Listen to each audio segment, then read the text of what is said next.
others.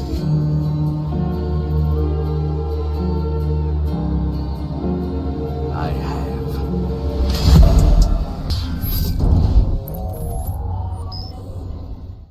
Ezio bowed his head, but then he was surprised when his father got up, crossed the room to him, and put an arm round his shoulder, grinning from ear to ear. "You little devil!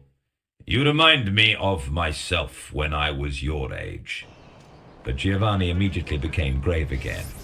"Don't think, however, that I wouldn't punish you without mercy if I didn't have sore need of you here.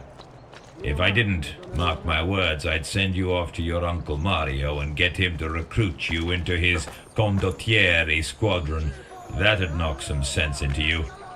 But I have to count on you, and although you don't seem to have the brains to see it, we're passing through a crucial time in our city. How's your head feeling? I see you've taken the bandage off." "Much better, Father." "So, I assume nothing's going to interfere with the work I have lined up for you for the rest of the day." "I promise you, Father." "It's a promise you'd better keep." Giovanni returned to his desk and, from a compartment, drew a letter bearing his own seal and passed it to his son, together with 2 parchment documents in a leather case. "I want you to deliver these to Lorenzo de' Medici at his bank without any delay." "May I ask what it concerns, Father?" "As for the documents, you may not. But it'd be as well for you to know that the letter brings Lorenzo up to date on our dealings with Milan. I spent all this morning preparing it. This must go no further, but if I don't give you my trust, you'll never learn the responsibility. There's a rumor of a plot against Duke Galeazzo. A nasty piece of work, I grant you, but Florence can't afford to have Milan destabilized." "Who's involved?" Giovanni looked at his son narrowly.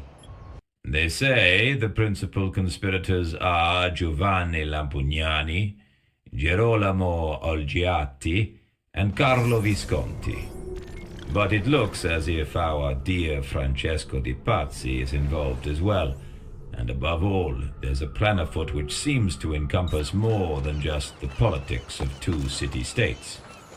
The Gonfaloniere here has taken Francesco into custody for the moment, but the Pazzi won't like that at all." Giovanni himself stopped. "There, I've already told you far too much.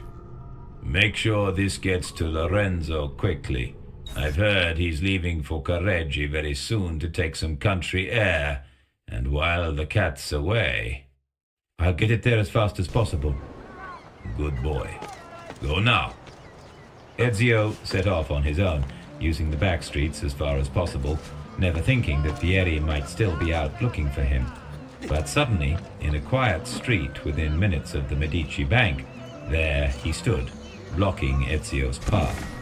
Trying to double back, Ezio found more of Vieri's men blocking his retreat. He turned again. "Sorry, my little piglet," he shouted at Vieri, "but I simply don't have time to give you another drubbing now." "It's not me that's going to get a drubbing," Vieri shouted back. "You're cornered. But don't worry, I'll send a nice wreath for your funeral." The Pazzi men were closing in. No doubt Vieri knew of his father's imprisonment by now. Ezio looked around desperately. The street's tall houses and walls hemmed him in. Slinging the satchel containing the precious documents securely round his body, he selected the most likely house within his reach and sprang at its wall, gripping the rough-hewn stone with both hands and feet before scaling up to the roof. Once there, he paused a moment to look down at Vieri's irate face. "I haven't even got time to piss on you," he said, and scampered away along the rooftop as fast as he could, dropping to the ground with newfound agility as soon as he was clear of his pursuers. A few moments later, he was at the doors of the bank. He entered and recognized Boetio, one of Lorenzo's most trusted servants. Here was a stroke of luck. Ezio hurried up to him. "Hey, Ezio, what brings you here in such a hurry?" "Boetio, there is no time to waste. I have letters here from my father for Lorenzo." Boetio looked serious and spread his hands. Ahimè, Ezio, you're too late. He's gone to Careggi. Then you must make sure he gets these as soon as possible. I'm sure he hasn't gone for more than a day or so, in these times. I'm beginning to find out about these times. Make sure he gets them, Boetio, and in confidence, as soon as possible. When he had returned to his own palazzo, he made his way quickly to his father's office, ignoring both the amiable back-chat from Federico, who was lazing under a tree in the garden, and the attempts of his father's secretary, Giulio, to prevent him from passing the closed door to Giovanni's inner sanctum.